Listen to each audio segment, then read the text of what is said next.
Hello and welcome to another comedian's interview for my blog and podcast, A Rich Comic Life.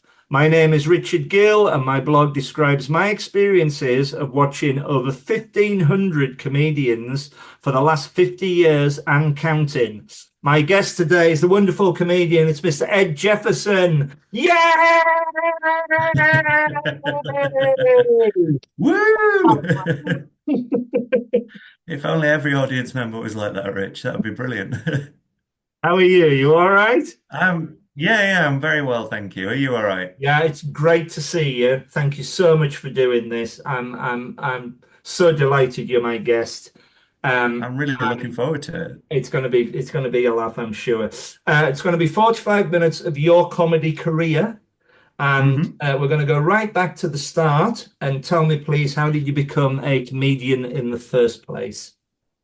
Well, it was I think it's a fairly common thing amongst comedians. It all started with mental health problems. Right. It's kind of midway through, around my teens, I think I started to develop kind of anxiety and depression around sort of 16 years old, and I was feeling very down about myself, and I kind of thought, well, I started watching. It was around the advent of YouTube as well, because I'm I'm 31 now. I'm part of a very, very odd generation where I remember a childhood without the internet, but I also grew up with it. Everyone started getting Wi-Fi in my teens, so suddenly YouTube was a huge thing, and all the social media networks were just kind of starting. Yeah, And so I was feeling very down. So I would sit and watch comedy videos on YouTube, and I'd watch clips from like Mock the Week and things. And I thought, well, maybe if I can, maybe if I can make people laugh, they'll like me more, and then I'll that's like myself great. a bit more. And I'd always kind of wanted to give it a go. And I'd come across Daniel Sloss, who's a Good show. fantastic comedian. He was on Michael McIntyre's Comedy Roadshow at the age of Mhm. 19. And I was 16 when I saw this, and I thought that's amazing that someone so close to my age can be on there. And then I found out he was going on tour. Um, and so I booked a ticket to go and see him in York at it was called something like the Hyena Comedy Club. It's in the basement of City Screen in York. It's this little basement room, maybe 100 seats, and they're Right. all like folding chairs in this little black walled room. Which is astonishing to think now, because now he does sold out shows across the world, and Yeah. he's been on US chat shows and that kind of thing. But I went to see him with a friend of mine, and it was probably him and his support act Kai Humphreys, probably one of the funniest 2 hours I've ever spent. Absolutely extraordinary. Magic. And it was my first proper taste of like live club comedy.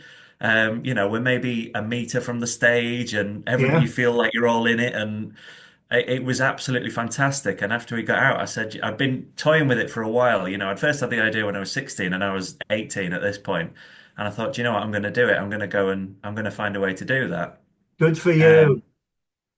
and so, yeah, yeah. So that was what made me want to go and do it. That's And brilliant. so I decided to find My a gig. a reason why I do what I do about hmm 5 years ago, I would always, in the past, I would always sit at the back of an audience Yeah. thinking my incredible laugh, which I should get insured, Yeah. would carry, and the comedians would love it, and they obviously heard it, and they saw me and everything. And about no, it's longer than 5 years. About 10 years ago, I'm based in London, but my home city's Carlisle, and hmm my local comedy club, the one that I nearly always go to, is Always Be Comedy in Kennington. And my Okay. namesake, but no relation, James Gill, who's the compere there, had a brilliant idea that I should get up and sing to get the audience going. And I would sit in the front row. So, Yeah, yeah. so it's the first time I ever sat properly in the front row. And of course, the joke is I can't sing a note. So everybody would drown me out. And then all the comedians, all the big comedians would come on and say, how do I follow that? But weirdly, sitting in the front row, it gave me an enormous amount of confidence in the rest of my Mm. life.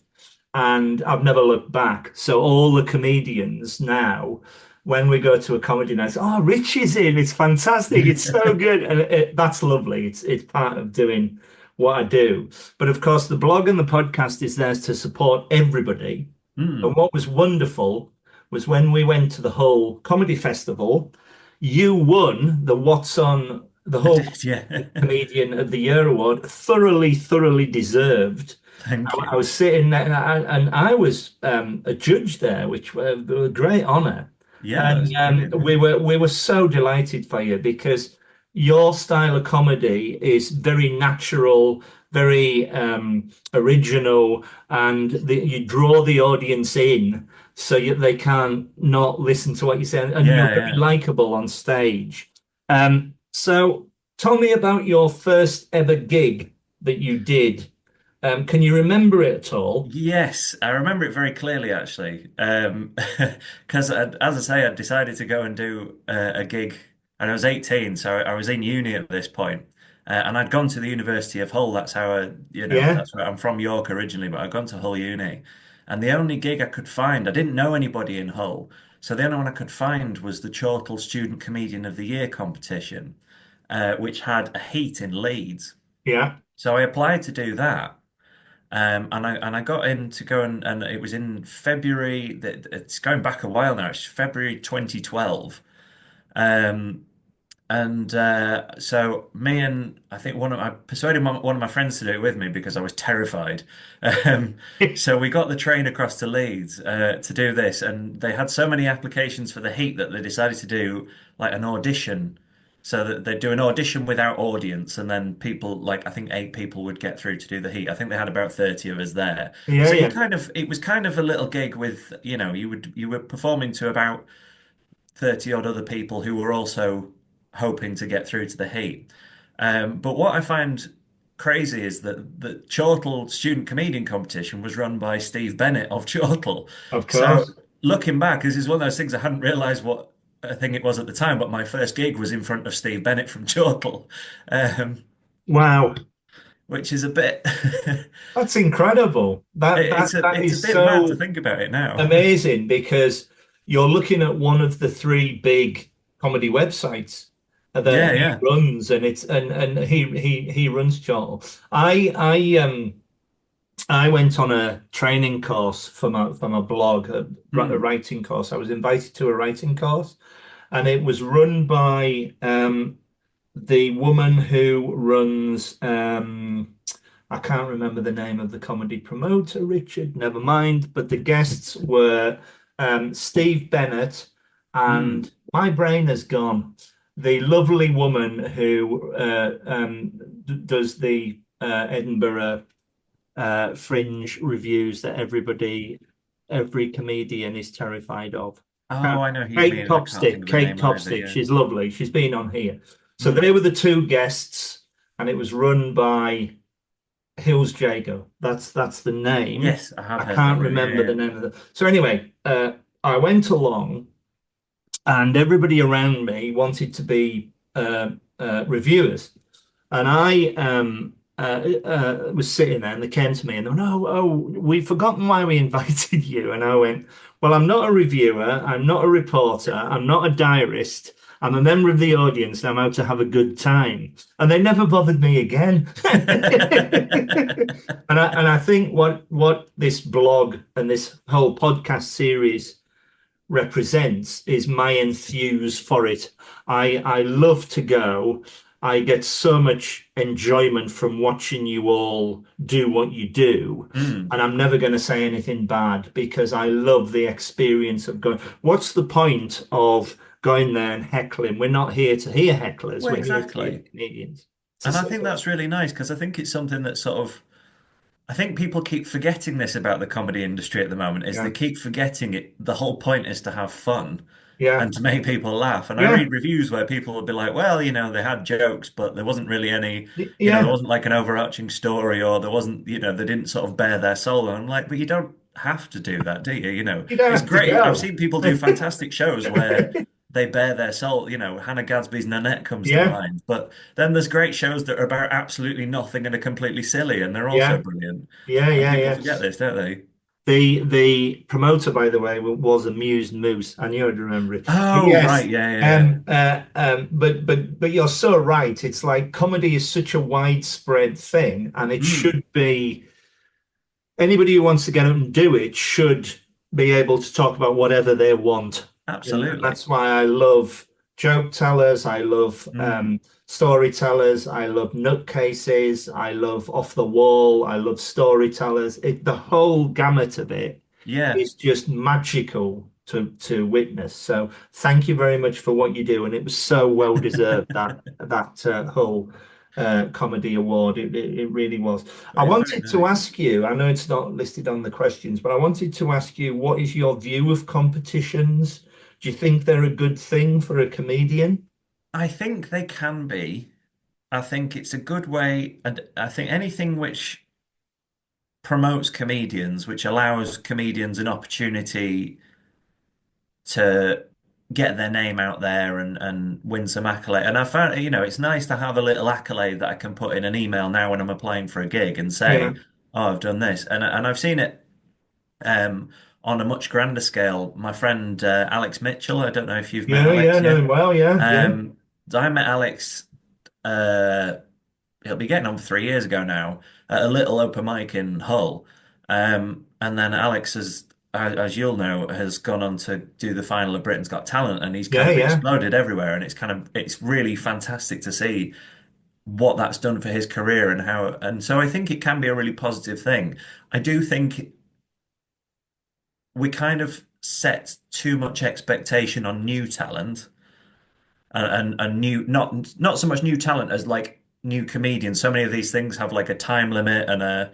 I mean, I'm speaking from my own experience because, as I yeah, said, my first gig was in 2012, and it wasn't until 2024 that I actually won anything. yeah, yeah, But then there's so many other because it's taken me that long to actually get good at it and find the time to kind of gig consistently enough to be all right at it and be able to win something. Whereas there's so many others will say, oh, you have to have been doing it for less than a year or 3 years. And I sort of think, well, why can't it just be why does it have to be within a set time? Why are we yeah. setting time limits on everything? That's exactly right, because I think it doesn't matter how long it takes. If you Yeah, believe in what you do, and I always say to the comedians, I believe that it's all about experience. yeah. I think you have to do a bad gig to become a better comedian, for Oh, example. absolutely. And I think the more you do, the more you get under the belt, the more experienced you are. The difference between the other acts at the comedy festival, which I did tell you about, was you came across a lot more natural and a lot more outgoing with an audience. And Well, that's really that nice. was a key thing. You have to be funny, obviously, but you have to be warm and enthusiastic and do it as though you're doing it the first time. I'll have something original Mm, that, and you had it in spades. So well done, thank you. congratulations, and I wish you every success. I really do. Um, Thank you. That's very kind. Tell me about your writing process for a routine or a show. How do you go about writing a routine? Well, I keep trying to develop an actual set process. I've heard like Scott Bennett is very Yeah, methodical about it, and yeah, as yeah, as I mentioned in my set, I'm a scientist in my day job, so I like methodology. I like having a set process to work to, yeah, and it's I kind of have a loose process of just as I go around my life, I will make notes on things that I think are funny, and as I think a lot of people do, you got a notes yeah, app in your phone, and then sort of come back to it when I'll try and sit down and write some jokes and kind of think, oh, what, I like breaking stuff down, and I think it sort of helps as a comedian and it's why I think the scientific part of my brain is quite helpful is because you're going, why? Why is that? What is that? What are the conflicts? So that's what I do. I sit and think. I mean, sometimes you'll write a note and think something you think is funny, and then come back to it 6 months later and go, what the fuck am I talking about? it's, What on I earth? swear. What is chicken egg beetroot? Like what? Um, but yeah, so I kind of try and sometimes I'll come up with something spur of the moment. I had a Yeah, bit in my set for the competition, um, which was about it's about the language. It was I got a question in a job interview asking me how I'm going to meet equality and diversity standards. And I was sitting there. I think I'd filled out the application just before I was heading off to a gig in Lincoln, and it's about an hour away from me. So I spent the whole drive thinking, and part of the bit is like, I've no problem, I consider myself, for want of a better term, quite a woke person. I want to be Yeah. inclusive, and I'm happy to use whatever language people would like me to use to feel comfortable. But I don't know how to proactively show that. And so in my head, I'm like, well, so I just sort of composed this little bit in my head on my way down to this gig and then told it at the gig, and it went really well. So I was kind of like, oh, well, that's all right then. It's it's So there's a loose amazing process, wherever but part of the day you're in, what you do pick up, I can imagine. yeah. Yeah. That's amazing about the diversity and the equality because I used to teach that in the Mm. civil service where I worked, and Oh, it's well. so true. To this day, it's like, Yeah. It's so kind of how like, do how I do answer you, yeah, I sort of that? think it's things there's more to it. I never want to be, I think some people try too hard to be edgy comedians and they're like, Yeah. oh, this is everybody's getting so sensitive. And it's not so much that as like, yeah, I think if you, it sort of takes away the soul of it, the meaning of trying to actually make people feel good and safe and happy around you if you're just ticking a box. Yeah. So following on from that question, do you have any specific themes you like to talk about on stage? Anything like that? I'd say insecurity because I mentioned that I started because of my own kind of mental health problems and Right. self-esteem issues. And what I really enjoy is taking something that I feel a little bit insecure about and making fun of it and making an audience laugh with it because that kind of takes its power away. If it's like at the moment, one thing is my my hair is thinning, which is not a surprise because this on both sides of my family, all the men have male pattern baldness, and I can see mine starting to go. Oh, And I don't mate. like that. But if I can make fun of it to an audience and make a joke out of it and get an audience laugh, that makes me feel really good. Yeah, So then it sort of takes away its power to make me feel bad, and that actually makes me feel good about it. So that's that's quite a great. nice thing. That's great. This is a wig, by the way. It's not. It's not a wig. Uh, it's not. It's not at all. I'm very blessed at It's 57 follicularly blessed, to yeah. have a good head of hair. I'm very blessed. I do know. I can't believe you have a bad gig. I really can't because you're very Oh, believe it. warm on stage. You're very enthusiastic for your audience on stage. Tell me about your worst ever gig as well as your best ever gig. So let's Oh, start do you with know, the I read worst. your list of questions and I've actually got about three for each of these. No. So the worst ones are like, there's a couple that were just straight up. No one would be surprised if I said one of my worst gigs was doing the King Gong at the Comedy Store in London. Just because It's it horrible. it's awful and it's one of these weird things. I used to live in London. I don't know if I told you that. Right, no, no, After no. uni, I moved down there. I Whereabouts? was there for 5 years. All right. Whereabouts in London? All over. Isle of Dogs. Hmm. Um, All right. which was quite nice for the Up the Creek Comedy Club. I'm Yeah, sure yeah, you, yeah, yeah. Very yeah. near. Yeah, yeah. I've I I've used, been in London 30 years, but oh yeah, yeah, yeah. So I know quite. I'm obviously high up on yeah, the comedy absolutely. scene, but yeah. Sorry. Carry on. No, you're all right. Yeah. I tried that 3 times, but the worst one by far. The first time I went, I mean, it's not very nice, but I got gonged off and it was like fine, whatever. The second time I was doing okay. I'd got about 3.5 minutes in, and then I come to what was definitely my weakest joke at the time, and they gonged me off, and I was like, well, fair enough, that's my weakest joke, but I was doing all right, and I was about to go into a strong bit. So all I have to do is come back, not tell that joke, and then it'd be fine. And then I came back this third time. And you might remember from the whole comedian competition that one of my opening jokes, it's a bit of a hack joke, but it's nice it's almost a guaranteed laugh, Yeah. is it's hard to be confident when you look like Frankie Boyle and Sean Locke had a baby together, which I very much That was do. And brilliant. I only started telling that joke because Did people you kept do? saying that's what. And it was kind of a guaranteed laugh, and it's a good way to get Yeah, in. yeah. But I'd come back for the third time to the comedy store thinking I'll just not tell the weak joke and that'll be fine. So I said, I'm not very confident in my appearance. And someone at the back of the room went, Alan Carr. And that was it. And the No. audience were gone. Like they were just, and it was so out of my control. Like Wow. they were not going to listen. I could have like stripped off and danced on stage and they would not have paid attention to me after that. So I tried to That is carry on, but they just got amazing. me off because it was like, whatever, we're not, nothing else is going to make us laugh more than that. Um, That's so funny. and So then you said there was a third. Yeah, so there was that one. There was another one in London where this very drunk lady like was heckling, and then I was trying to get her to shut up, and then she actually came up and took the microphone off me. Wow. Uh, Wow. That's but not then the right. absolute worst one by far was kind of very early on. I don't know if you I don't know if I feel like this is a universal thing for starting out comedians is like the first 10 to 20 gigs, you're like, I'm doing stand up now. Everybody come and see me. I want all my friends and family to come and see me. And then like 20 to 150 gigs, people will be like, can we come and see you? And you go, no, absolutely not. That's Because by that exactly point, you've right. realized that Yeah. you're not very good. And you're like, I want to get quite, in the beginning, you're like, I'm brilliant. And then after a little bit, you're like, oh, no, I'm not. And then after a little while, you're like, oh, I might be okay at this.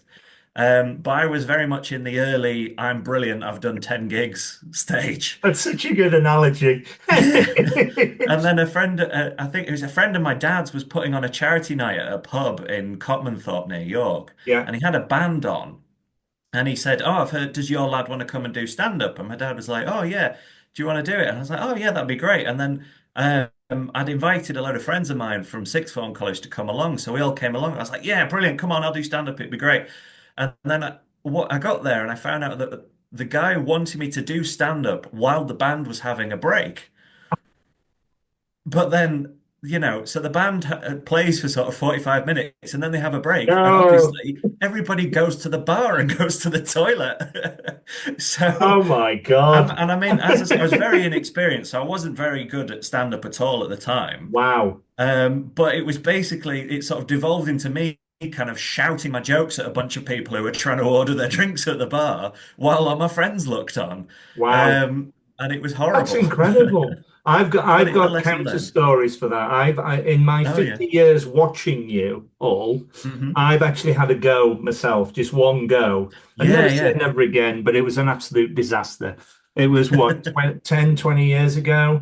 I used to know the promoter of the Free Fringe. Mm. And when I first went to the Edinburgh Fringe, I said to him, I think I'm funny in pubs. I'd like to be a stand-up comedian, please. And he goes, right. He said, we've got an old folks gong show in the Haymarket on Monday afternoon, Oh, folks, and it was gosh. pissing down, it was raining. Oh. And so it couldn't be worse. So I walked on, and the first line, there was three people in the audience, three old fellas. Mm. And I walked on and I said, good afternoon, ladies and gentlemen. People think I look like Eddie the Eagle Edwards, the ski jumper, but I can't see the resemblance myself. Now, I was expecting that response because I am trouble. Yeah. Right? What I got was some old bloke at the back going, fuck off, gonged us off. And I'm walking off to my own footsteps, and the promoter went, have another go. So I did it again. Same thing happened, and I went, I think Oh. my calling cards in the audience has proved right. But Well, never that's a say real never shame because I again feel because like I'm there's getting two to know levels them to all. that. But Because, so I've got the utmost respect for anyone who can actually do it. You're talking about going to the band going to the bar. I yeah. remember years ago, before he was famous, we saw Alan Davis in Manchester. Oh, yeah. He did a good hour, and he was in a room next door to the bar. And people around me were getting restless. So he went, if anybody wants to go for a drink, just please go for last orders and I will carry on. And he literally stood there doing his Oh, act at the man. wall. That's when you know you've Came back got and then that, did another like, 10 minutes. when you have the confidence, I aspire to that level of confidence to be able to Yeah. be like, yeah, you're fine, you go, and then come The back, and show I'll must go still, on. yeah. Oh, you read There's you? another story about again in Edinburgh where I went with a journalist friend of mine to who had to review this show, and we Mm. went there and there was two people. There was me, her, and there was somebody else sitting in the front row, and the comedian who will remain nameless bounded on and went, "Hello, ladies and gentlemen. Oh, there's only three of you here. Never mind. I'll buy you all a drink and thank you very much for Oh. coming." The bloke in the front row went, "No, I've paid my £6. I want the hour." And he I had to mean, do good for it. him.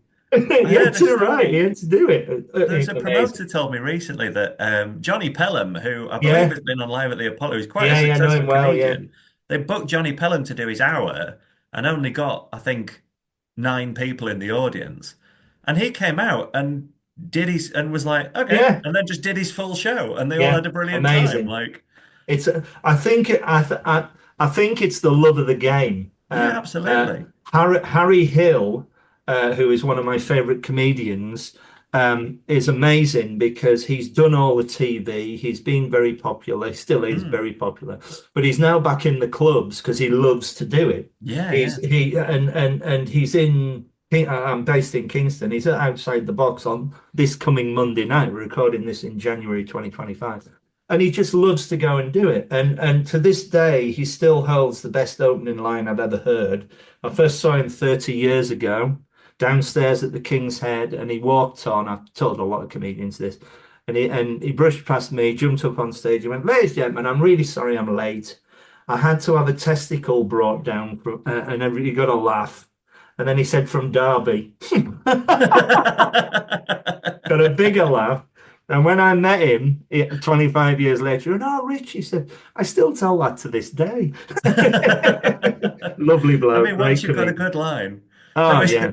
do you know, there was someone I met when I was first in Hull as a student. There was someone who did, I can't remember the actual guy's name, but he did a character act called Sir Dickie Benson, who was Oh, like, no.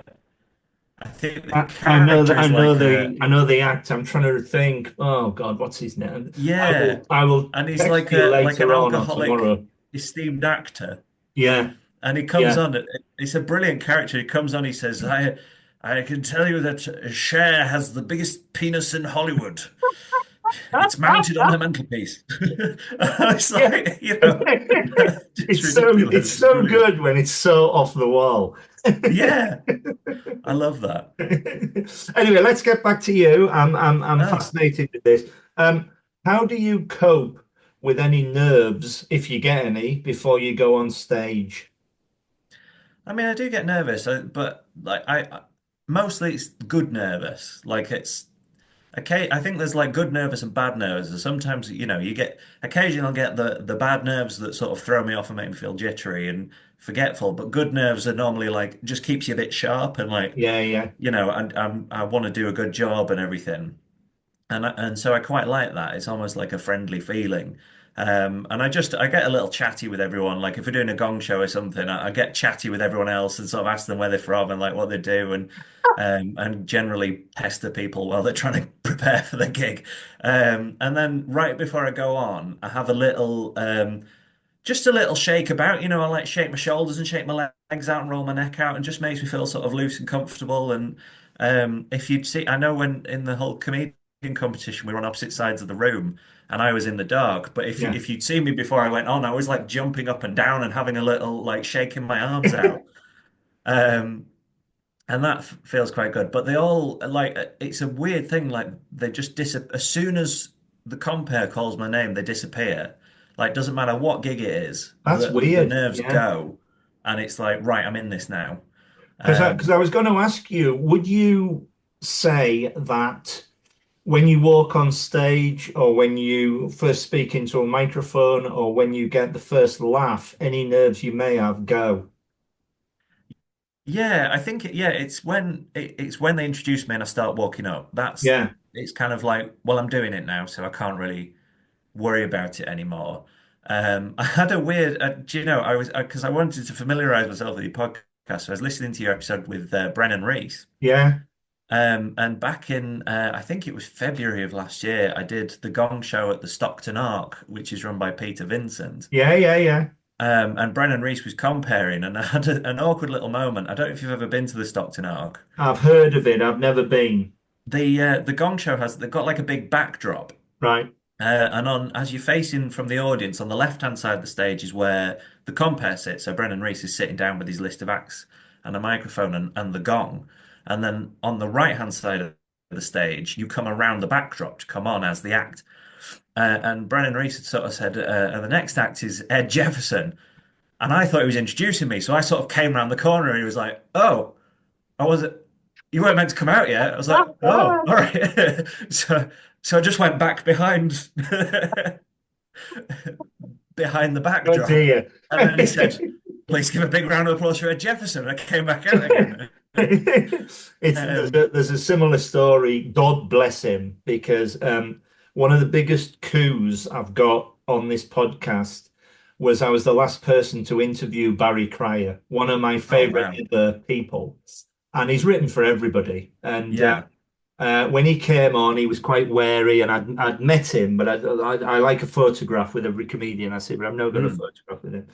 But there are a lot of funny stories, and he infamously introduced the wrong headline act at the Ealing Comedy Festival, and he walked on and started, and he tapped him on the shoulder and, "I'm really sorry, the timing's wrong."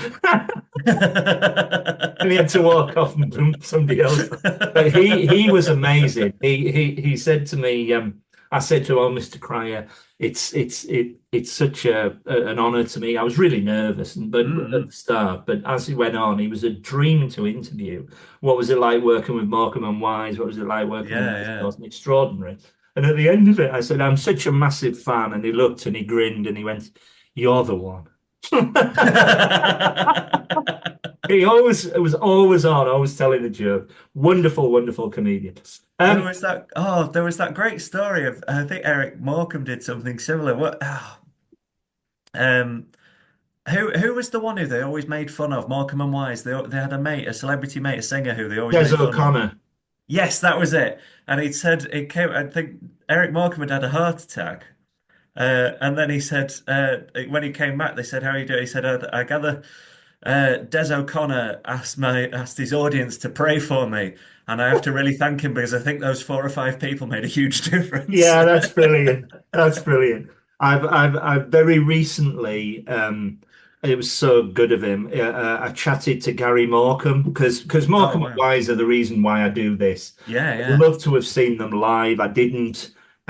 The ones, one of the 25 that got away that's on my podcast, Mm. on my blog, but I've seen plays and but read everything about it. And chatting to him, it was hilarious. And I told him one of my favorite stories. There's so many. They did somebody videoed um, Eric and Ernie live at Croydon. They did Croydon Oh Festival yeah. all on tour, and it's always on Channel 5. Mm. And Carlisle Station gets a joke, and they do the famous dummy routine and all the rest of it, and they do a Yeah. brilliant hour. And at the end of it, the two of them walk on, and they go, "Has anybody got any questions or comments?" And this girl, right at the back of the auditorium, went, "Can I have your autograph after the show, please, Eric?" And just off the top of his head, he goes, "You can have it now if I had long arms." And I told this to the son, and he said, "I haven't heard that. That's brilliant." But But it again, was going so back, it's good. the silliness, isn't it? Like Oh, it's the they were. absolute. There's something more than just telling jokes with Eric Morecambe. I think Peter Kay's got it. Dawn French has got it. Where they don't do anything and you're laughing. Tommy Cooper's Yeah. another one. Les Dawson. And that's magical. How do they? How they ever did that was incredible. Anyway, let's move on. How do you remember all your routines? Do you have a way of remembering them all? Yeah, I mean, since I moved back up north, I have to drive to all my gigs, and so I just sit in the car and rehearse my set. But I write it all down before, not all of it, but I have like I have my little note sheet. Um, so I'll sort of write, I'm doing the bit about uh, uh, Facebook adverts or kids in church and that kind of thing, and just Yeah. write a little note, and then just so I've got it all laid out in my head. Um, I had a story about that actually. I was doing a gig in Huddersfield, and it was just an open mic gig. Um, and so I was trying out some new material, and so I'm sitting there beforehand. I've written all my notes out to sort of try and remember my set. And one of the other acts he'd come in. He's a really nice fellow. I'm not going to name him just because of what happened next. But he'd gone outside and smoked a joint, and he came back in like stoned off his face. You could just see it. This is before he's gone on stage, by the way. Right. And he came back in and he sat down and he just sort of stared at my notepad for about 5 minutes. And then he just went, "My name's not on there." I was like, "What?" And he says, "My name's not on there." I was like, "This is my note. Like, this says chicken. This, this says driving. What, what sort of names did Wow. you think these were?" I bet he stormed it. Oh, I think it was one of those good old four people in the audience jobs, so it's hard to tell, but Okay, so let's move on again. I'm Mm. very lucky to have my holidays at the Edinburgh Fringe. I go there for a Oh week, yeah. and I go there for a week and I see about 50 shows, and I need a holiday by the time I've come back. My liver gets battered, Yep. but I have the time of my life. And I've expanded more fringes and festivals of the last 3 or 4 years, including Hull. I also go to Leicester, which is coming up in Mm. February. I'm going to Brighton, and I go to Hastings, which is a cracking one in June by the seaside. Yeah. There's loads of them.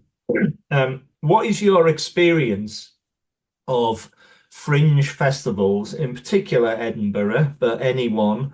And I'm talking about going as a punter, being part of a comedian's hour, Mm. or your own solo show.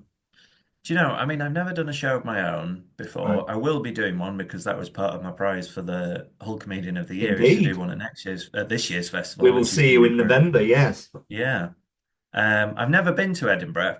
I Right. would quite like to go as a punter, but from everything everybody's told me, I've absolutely no desire to go as an act, really. Right.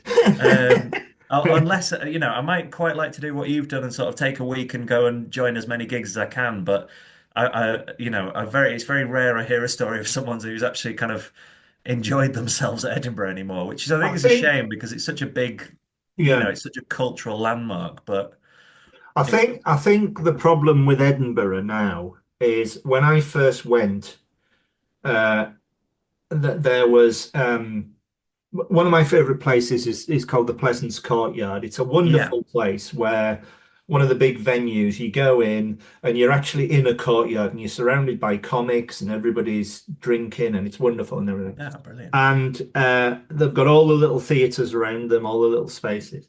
And every year I've gone, they've advertised more and more and more, and it's become Mm, more of a promotional event than a fringe. This is my argument for it. It's such a shame because the atmosphere is incredible. Whenever yeah, you go, as soon as you step off the train at Waverley, it's extraordinary.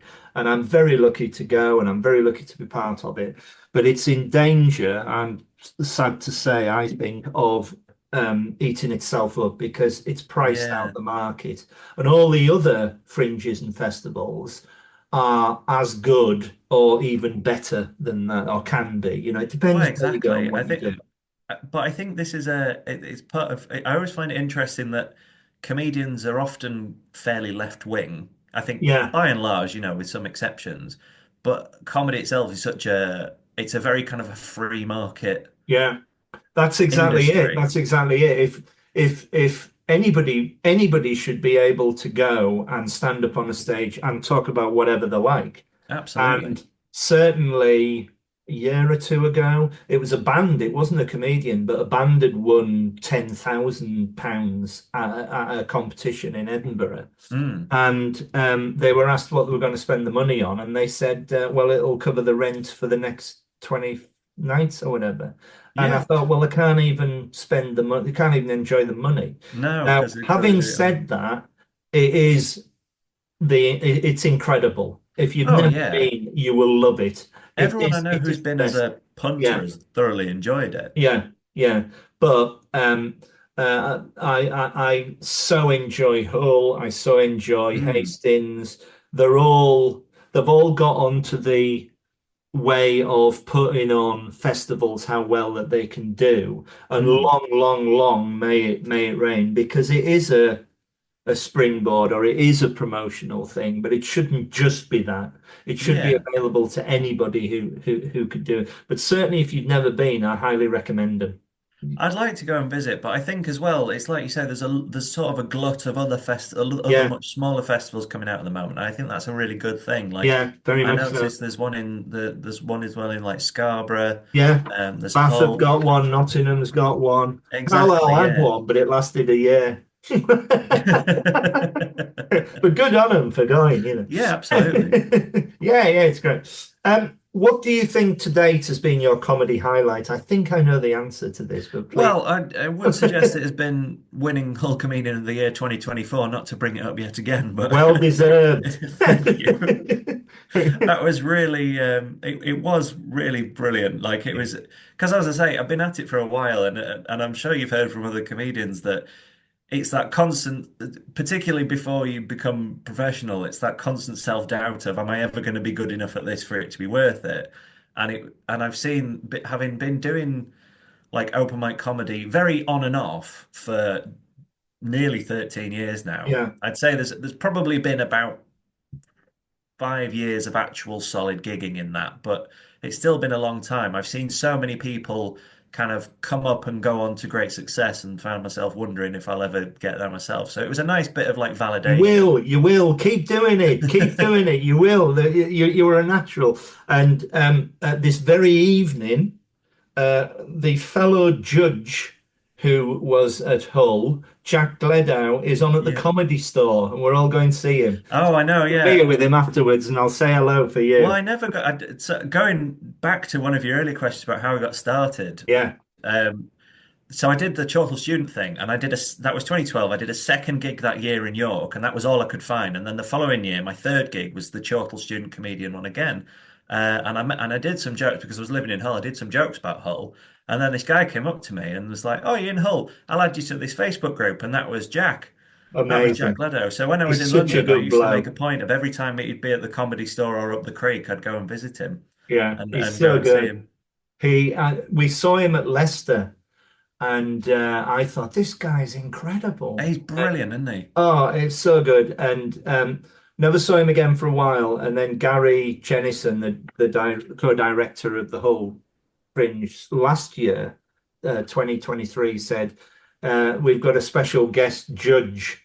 And Mm. it was like meeting an old friend. He's such a good lad, He's just such and a he's a lovely very guy funny as lad. well. And what's great about Hull and West Yorkshire is the amount of comedians that are coming out of there that are Yeah, nationally recognised. I love Ian Smith. I love Lloyd Griffith.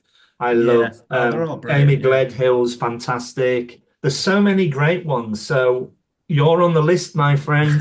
Thank you. I'm catching up because there was another thing I wanted to tell you about because I thought you'd really enjoy this. Yeah, Back when I was a student, there was very briefly a Sunderland comedy festival. I don't right. think it exists anymore. But I'd seen about this and sort of said, "Does anybody want to go up?" And we'll do like a we'll get 5 or 6 of us and we'll all do 10 minutes each. I've got to tell you about the gig itself as well.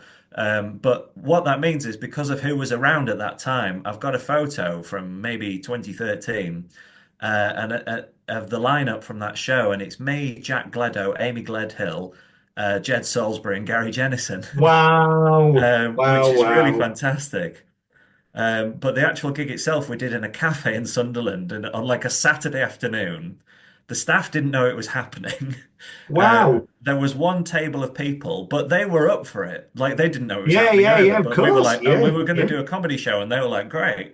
And we kept doing it, but they had a meeting space upstairs that they'd rented out, and people were having a meeting. So the staff kept coming to us and saying, "Can you be quiet?" And eventually, midway through, they just took the microphone off us. That's brilliant. Yeah, it's one of those great. That's fantastic. Gary is one of my favorite people in comedy. Oh, Uh, he's brilliant. I love him he to is a bits. natural. He is just funny. Um, Mm, I was honoured last year in my 50th year. The chap who runs the British Comedy Guide, and I'll send you the link for this. yeah, yeah, Um, uh, they said we want to honour your 50 years. Can you give me your top 30 shows? And I said no. I said because comedy is so subjective. What I can do is give you my top yeah. 25 moments. And there's Oh, all these that's big great. names in there and lifted from the blog. Mm, And one of them is Gary Jennison. And I had to ring round and, clear it all. He said to me, he said, Rich, he said, I can't believe you've put that thing in. I said, yeah, I did. And the story was we'd never heard of them. We'd never seen them. mm, And they were, but both Gary and Jed were at Hastings. They always go to Hastings, yeah, yeah, whatever. And Chris Young and Jake Alexander, who run Hastings, said to them, "We the act that's supposed to be on hasn't turned up. Can you go and fill in for half an hour?" And so Gary walked on stage. I'd never met him before. yeah. And he said, has anybody got any questions they want to ask? Because I don't know what I'm going to talk about.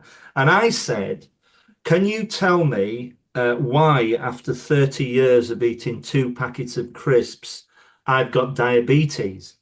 And everybody laughed.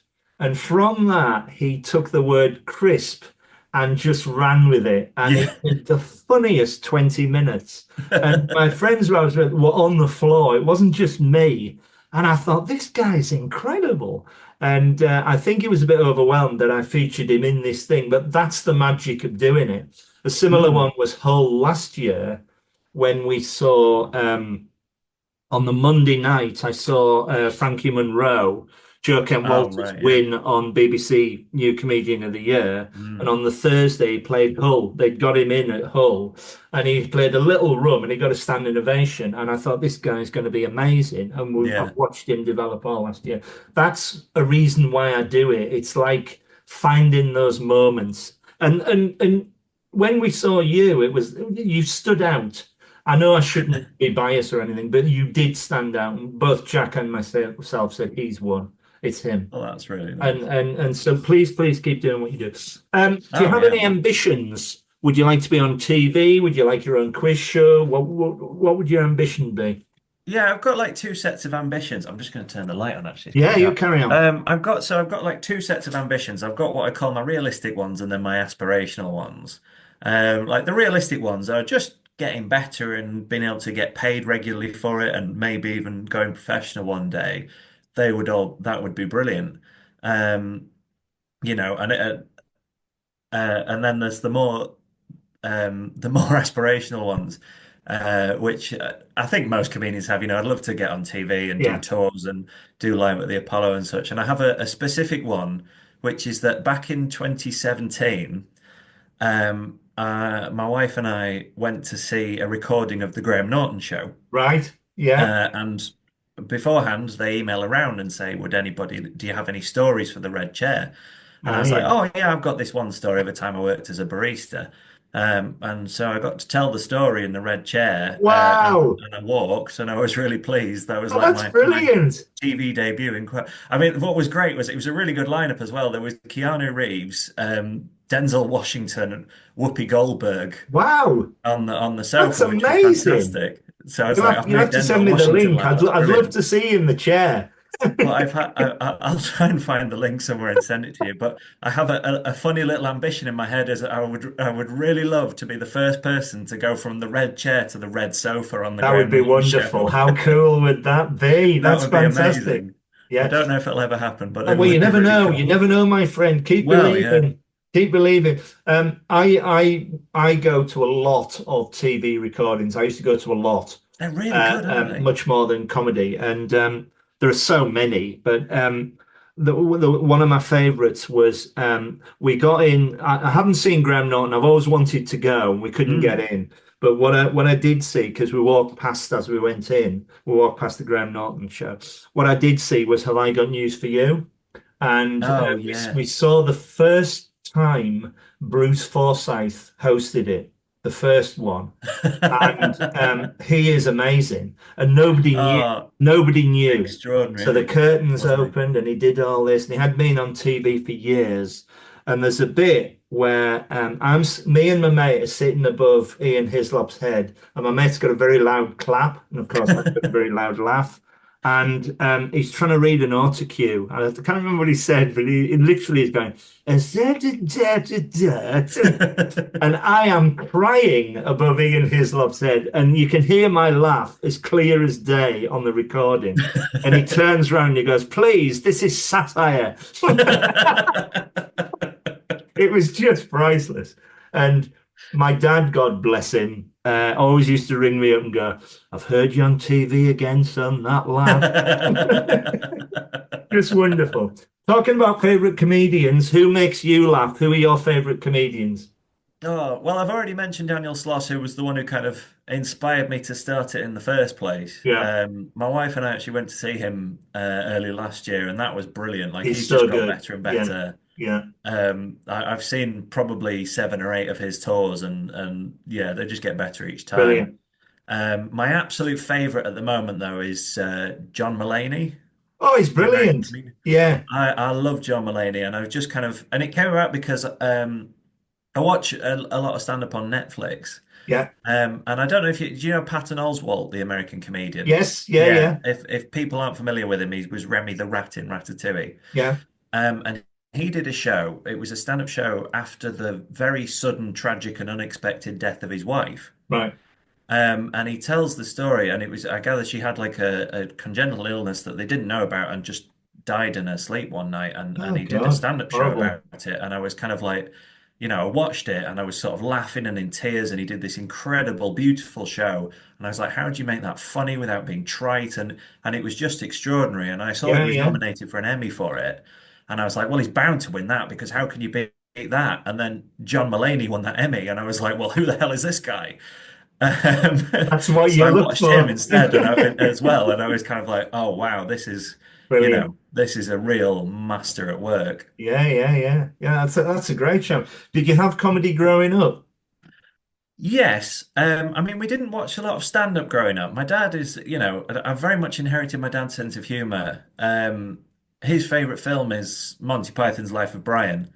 Classic. Which is it's a double. I think as a fellow comedy nerd, you might appreciate the fact that I really enjoy that that's my dad's favorite film because my dad's name is Rod or Roderick, and his older brother is Roger. So, That's comedy and there's already. no one else seems to enjoy the irony of that being his favorite film with Willis Woderick and Willis Wodger. Um, so we very much had comedy, and he went through a phase as well of being like, right, I'm gonna, there's things we should watch. So we watched like, Lord of the Rings and original Star Wars and Terminator and Die Hard and all that. But then we went through some series, we watched like Blackadder and Fawlty Towers, and sort of some classic series, and that was really, yeah.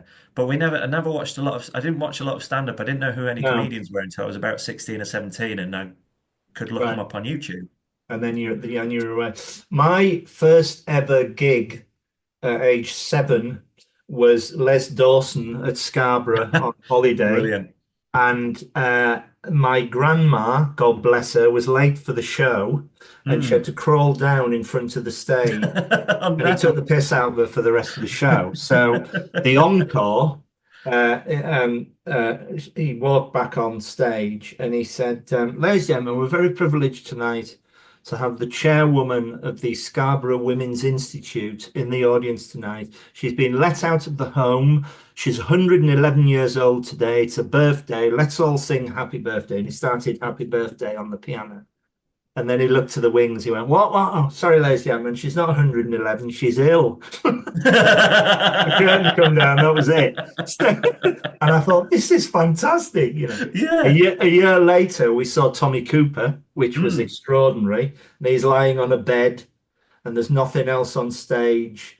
and one woman is laughing in the crowd, and it trickles around. He doesn't do anything, and after about 3 or 4 minutes, he pops his head up. He goes, "What? What? Somebody come on!" That was a great opening. But there are so many moments. I've seen Rick Oh, Mail just in yeah. Carlisle. I've seen Bill Hicks in Manchester. I've seen Steve Martin, my favourite film comedian. Oh, But brilliant. I've seen them all.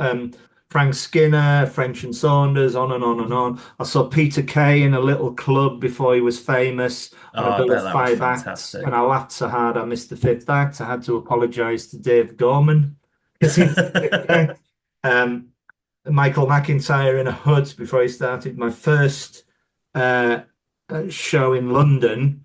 The Comedy Store was Linda Smith, God bless her, and loads of other ones. And top of the bill on that bill was Charles Fleischer, who went to make Roger Rabbit, was never heard of Oh, again. crikey. Voice of Roger Rabbit. On and on and on. One of my current favorite ones, and I love a load of them. I love Kerry Godliman. She's my favorite Oh, female she's brilliant. comedian. Yeah. But I love Josh Widdicombe. I love the innocence. If you Yeah. see him live, he's so good. Do I like that? No, I do not. He's one of those It's, great ones who, like, only he could yeah. make his work funny. Like, if I Yeah. tried to go and do it, if I took a Josh Widdicombe set and tried to do it, it would be dreadful. Well, no, yeah. But he does it brilliantly. They have them. I've been in the audience for the last leg on a few occasions. And they very kindly Mm. got me a T-shirt that says "Richard says laugh," and it was given to me by Ivo Green at the Edinburgh Fringe. And Josh, I believe, had a say in it, but he's never let on. So I always wear it when I go and see him. And I'm in the last leg audience, and he goes, "Oh, Richard," he said, "You're all right." And he's waving away, and somebody else is waving, and he puts his hand and says, "Knows who I am." Oh, And that's brilliant. he said, "So it's still a unique T-shirt, then?" I say, "Yeah, yeah." I'm hoping he's going to come and do this. I've been after him for a while. It would be Oh, wonderful to he'd be a have him great as a guest, wouldn't regular. Following on from the comedians, like me, do you go to a lot of comedy shows as a member of the audience? Not, I mean, not a huge amount. I do try every now. If there's someone I really want to see, or if I've got a friend doing last year, I think I went to see John Mulaney because he came to the UK, so I went to see him Brilliant. in Manchester, and that was amazing. That was like his first show out of rehab, and it's Yeah, brilliant. Yeah, extraordinary. yeah, And as I said, my wife and I went to see Daniel Sloss, which was brilliant.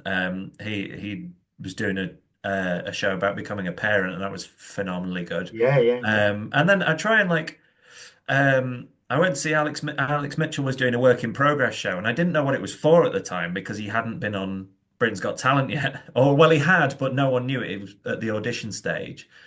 Um, and so I went to go see that in a little pub, I a bet little that room was above a good. pub in Leeds. That was great. And then, like I say, when I was in London, 2016 to 2021, every time Jack Gladder would come down and perform at a club, I'd make a point of going to see him. And Yeah. we had some great, I saw him up the creek, which was a 20-minute walk from my flat at the time. And so for £7, I got to see Jack in a show compared by John Robbins Oh, with the brilliant. headliner Reginald D. Hunter, Oh, which was fantastic. amazing. Yeah, yeah, yeah.